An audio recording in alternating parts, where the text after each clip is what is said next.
Imagine the soft glow of a child's nightlight, illuminating a cozy room just before bedtime. A gentle voice begins to sing a familiar lullaby, something you might remember from your own childhood. It's supposed to be comforting, right? But what if these sweet tunes carry hidden messages, eerie origins, and centuries-old controversies? The notion sounds outlandish at first.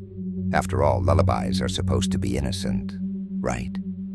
Yet countless rumors and revelations suggest that some of these songs aren't as harmless as they seem. From subtle references to historical crises to bizarre theories about sinister inspirations, these bedtime melodies may hold more secrets than you'd ever expect. In this journey, we're peeling back layers of nostalgic music to expose the chilling narratives lurking beneath the surface. Ordinary rhymes, such as Incy Wincy Spider and Rockabye Baby, might not be so innocent when you consider certain rumors swirling around them. More modern twists like 1, 2, Freddy's Coming For You, or the seemingly playful Tiptoe Through the Tulips, have stoked debates, leaving many parents and listeners deeply unsettled. Have these songs simply been repurposed by horror fanatics looking for cheap thrills? Or were their original meanings always a little off-kilter? In the next several sections, we'll investigate 8 well-known lullabies and nursery rhymes, unraveling the controversies, theories, and documented fallouts they've inspired over time. Each piece of the puzzle builds on the last, revealing a tapestry of speculation, fear, and unexpected connections. By the end, you might never hear these tunes the same way again. Are these examples of our collective fascination with the macabre, or do they reflect genuine truths about human history and our darkest cultural moments? Let's see what lies beneath the surface as we begin our first chapter. For many horror fans, 1, 2, Freddy's Coming For You is the ultimate spine-chilling lullaby. Made famous by the Nightmare on Elm Street film series, it taps into a universal fear, the dread of someone or something lurking in the dark when you're most vulnerable. Yet it isn't just the association with a fictional villain that's unsettling. Over the years, rumors have circulated suggesting that the chant was partially based on older jump rope songs that carried cryptic meanings. Some say it draws from an actual neighborhood legend in the 1970s, where parents warned children about a local menace who was never caught. Others dismiss that as purely urban myth. Still, the bigger controversy came from parent groups who were outraged by the casual approach to terror in a tune seemingly marketed toward teens and older children. They argued that dressing up a horrifying concept in a sing-song rhyme might normalize fear, or worse, mask truly harmful themes. The movie studios reportedly sidestepped these accusations by insisting it was all just cinematic fiction. Yet the uneasy feeling remains. Few lullabies capture the primal sense of dread better than this one. Even decades later, fans on YouTube continue remixing and reinterpreting this chant, adding distorted voices, spooky visuals, and hidden messages. It's not uncommon to find entire channels dedicated to analyzing the Freddy lullaby for potential real-life parallels, from unsolved local crimes to older, hushed-up controversies. The question is, does our collective imagination fuel these theories, or is there a kernel of truth lurking within the rhyme's shadowy corners? That question leads us to another lullaby that achieved an equally unsettling status, but for very different reasons. When you first hear Tiptoe Through the Tulips, it sounds like a harmless, almost comically old-fashioned tune. Originally popularized by Tiny Tim in the 1960s, it evokes images of springtime meadows and carefree laughter. So how did it get tangled up in a web of frightening associations? Much of this shift is attributed to various horror films, including Insidious, that use the bright melody to enhance scenes of supernatural dread. The eerie juxtaposition, light-hearted music set against disturbing visuals, created a dissonance that lingers in the viewer's mind. It wasn't long before rumors emerged about the original artist, claiming he'd faced bizarre controversies, mental health issues, and possible involvement in occult activities. Most of these rumors appear exaggerated, though there's no denying that Tiny Tim was a peculiar figure who defied pop culture norms. His flamboyant performances and unusual vocal style fascinated some fans and disturbed others. As the decades passed, Tiptoe Through the Tulips became an anthem for unsettling horror mashups on YouTube, inspiring endless speculation over whether the song is cursed or was simply too quirky for mainstream tastes. Now, modern reworkings of the tune often appear in short horror films and TikTok videos. Creators exploit that clash between cheerful lyrics and eerie contexts, turning Tiptoe Through the Tulips into a symbol of unsuspecting dread. But does that prove anything sinister about the song's real origins? Probably not. Still, the phenomenon exemplifies how easily an innocent melody can morph into a haunting motif in the digital age, just as with Freddy's Coming For You. People's imaginations are the driving force behind its ongoing transformation. Up next is a rhyme you likely sang as a child, never suspecting it could be twisted into something so much darker. Incy Wincy Spider, or Itsy Bitsy Spider, depending on where you're from, is the quintessential children's tune. With its simple melody and straightforward imagery of a spider climbing up a water spout, it's taught to preschoolers around the world. But in recent years, certain internet circles have claimed that the rhyme is more than it appears. One outlandish theory suggests it's actually about resilience in the face of oppression, tracing its lineage to coded messages during times of censorship. Another angle contends the original spider was a stand-in for a dreaded contagion or a malicious figure in certain local legends. The transition from innocent nursery rhyme to something far creepier took place largely online. Dozens of YouTube videos layered distorted visuals of a spider creeping across a child's bedroom, combined with whispered or menacing vocals. In these reimaginings, Incy Wincy Spider becomes less about playfulness and more a sign of doom that keeps returning.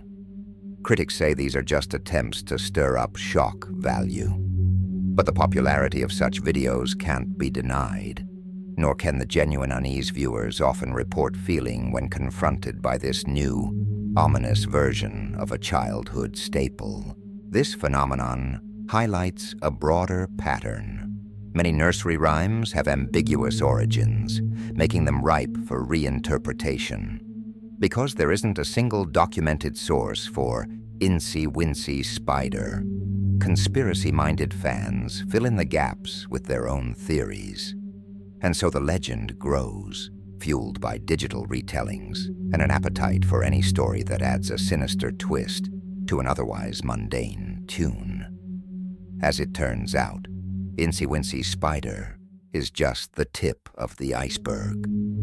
Let's pivot to a lullaby that has sparked intense debate for far longer, perhaps because its dark imagery is barely hidden at all. Few lullabies are as overtly unsettling as Rockabye Baby. The mention of a cradle in a treetop, paired with the line, "When the bough breaks, the cradle will fall," sounds like a cautionary tale disguised as a bedtime song. Over the centuries, people have speculated about its meaning. Some believe it originated as a warning about neglectful caregivers. Others say it might reference a real-life incident, wherein a child was placed in a precarious tree cradle as a means of rocking them gently to sleep, only to result in tragedy. Another rumored origin story claims that the song emerged during a contentious royal scandal in 17th century England or France, hinting at hidden births and political intrigue. While historians often debunk these claims, the fact that the rumor persists shows how enthralling the darker interpretations can be. It doesn't help that the lullaby's imagery is undeniably morbid. A baby perched in a tree, inevitably tumbling to the ground. How can that be comforting? Various controversies erupted in modern times, with some parent advocacy groups calling for the tune to be reworded or replaced. One argument is that repeated exposure to such grim lyrics might unsettle young children or plant subconscious fear. Others insist it's just a harmless tradition, no darker than fairy tales that involve wicked creatures or dire threats. Yet Rockabye Baby remains in constant rotation, passed down from one generation to the next.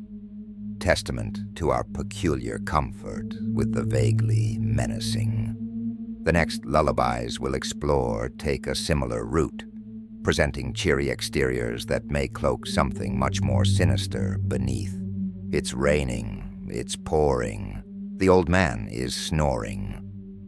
On the surface, it's just a whimsical ditty about dreary weather and a drowsy senior citizen. Yet there's that troubling line about bumping his head and not waking up in the morning. Some interpreters argue that it's a metaphor for mortality or a reflection of poor medical knowledge in earlier centuries. The rhyme never clarifies the fate of the old man. Did he pass away? Is the song gently hinting at the inevitability of old age and the fragility of life? This tune has popped up in everything from comedic skits to ominous horror video montages. The presence of potential death in a children's rhyme might be more common than we'd like to admit. Just think of how many fairy tales involve grim endings. What sets "It's raining, it's pouring" apart is its brevity.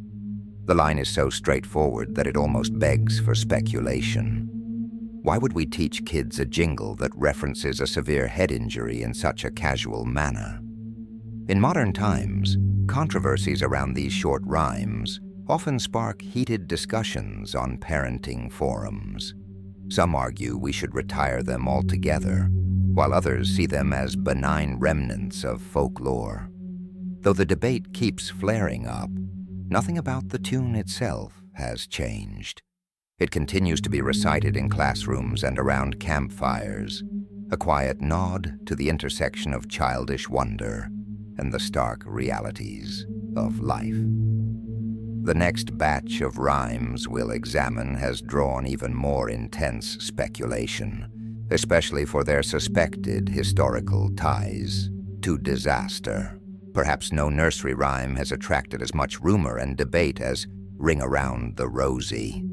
Many of us learned it as a cheerful circle game, but whispers persist that the rhyme references the plague, particularly the Black Death of the 14th century, or later outbreaks in Europe. The Rosie is said to represent the rash that afflicted sufferers, pocket full of posies, to mask the smell of illness, and we all fall down, signifying the tragic fate of the infected. Scholarly consensus is actually divided, with some experts insisting the plague association is a modern invention. Nevertheless, the speculation never dies. It's too compelling a theory to ignore, especially when the lines fit so neatly into a story of widespread devastation. This has led to many horror-style reimaginings of "Ring Around the Rosie," complete with ghostly children chanting in abandoned buildings. It's become a staple in horror games, short films, and creepypasta. The ring-around-a-rosy concept still creeps people out in the 21st century, hinting that we're drawn to blending childhood innocence with the specter of large-scale tragedy. As with many nursery rhymes, the lines are vague enough to fuel endless conjecture. Historians who dispute the plague theory argue that the rhyme's earliest recorded versions don't mention anything about disease. However, in the court of public opinion, the rumor holds strong. Those seeking a grim backstory find it readily, while others dismiss it as an urban legend. Whatever the truth, Ring Around the Rosie remains a powerful example of how easily we reinterpret the past to give a children's game a haunting new life. And in the modern digital world, such transformations have become more visible and more controversial than ever. For centuries, stories passed by word of mouth. Now they spread at lightning speed across the internet. Platforms like YouTube and TikTok are hotbeds for creators who transform vintage lullabies into modern horror experiences. They slow down the pitch, add eerie echoes, and pair the audio with unsettling imagery. Dark forests, flickering lights, or creepy dolls. These viral videos stoke viewer curiosity. Could there be actual historical horrors behind the sweet exterior of a lullaby? Some communities online thrive on the thrill of blending fact and fiction. Creepypasta stories abound, weaving elaborate tales about curses supposedly attached to certain songs. Urban legends claim that if you listen to a specific lullaby at midnight under a full moon, you'll witness a shadowy figure or experience nightmares. Sensational as these stories sound, they reflect a broader cultural obsession, the desire to find meaning or menace in everyday artifacts. And nursery rhymes fit perfectly because we learn them so young that any dark twist feels like a betrayal of our childhood innocence. Not everyone is on board with these horror remixes. Some argue that they're disrespectful or exploitative, especially if the original songs had real cultural or historical significance. Others see them as harmless, creative expression. YouTube has, at times, faced backlash for hosting content that pairs child-friendly tunes with disturbing visuals, sometimes worrying parents that their kids might stumble upon it unintentionally. While controversies rage on, these videos remain an undeniable testament to our fascination with the macabre. Still, the final chapter in this saga might be the most thought-provoking of all. Why do we keep coming back for more? All these lullabies, Freddy's Coming For You, Tiptoe Through the Tulips, Incy Wincy Spider, Rockabye Baby, It's Raining, It's Pouring, and Ring Around the Rosie share a peculiar evolution. They began as innocent or playful tunes, eventually became suspect, and then morphed into potent cultural symbols of fear. Even if most controversies are overblown or based on rumor, there's a recurring pattern. We love a good scare, especially when it's laced with nostalgia. Combining something comforting with an undercurrent of dread amplifies the tension, making these songs prime material for horror adaptations and frantic speculation. Some psychologists suggest this attraction to eerie lullabies might reflect our desire to confront fear in a controlled environment. By taking these gentle tunes and giving them a sinister spin, we experience a thrill, like riding a roller coaster or telling ghost stories around a campfire. It's exhilarating to wonder whether a simple children's rhyme might hide deeper secrets about pandemics, tragedies, or supernatural threats. Others point out that many original fairy tales and folklore are already grim. Modern society merely sanitized them over time. In that sense, we're returning lullabies to their older, darker roots when we reinterpret them Is it possible that some of these songs truly do encode historical references to disasters or controversies? Absolutely. But there's also a chance that we're projecting our fascination with horror onto them. Either way, the influence of these lullabies endures because they tap into universal experiences: childhood, safety, and the primal fear that safety can be snatched away. They straddle the line between comfort and terror, leaving us to question what other mundane parts of our culture might conceal hidden layers. Consider your own memories. Maybe you heard your parents or grandparents humming these tunes when you were a toddler. Perhaps you even sang them in a school play or taught them to younger relatives. Now, after diving into the rumors and controversies, they might feel different, maybe even more captivating because of their rumored dark sides. The real shock isn't always in the lyrics themselves, but in the knowledge that centuries of retellings and reinterpretations can drastically alter the meaning of something so simple. That in itself is both fascinating and a little unnerving. So where does this leave us? Are these lullabies truly carrying coded messages from the past? Or are they merely innocent tunes that we've drenched in modern horror aesthetics? The answer might lie somewhere in between. Each generation reshapes these rhymes to reflect its own fears and fascinations. Whether it's plague hysteria woven into Ring Around the Rosie or a horror icon haunting 1, 2, Freddy's coming for you. We keep rewriting these lullabies to mirror our cultural psyche, and maybe that's what keeps them alive. Unresolved mysteries spark endless curiosity, ensuring these songs are never forgotten.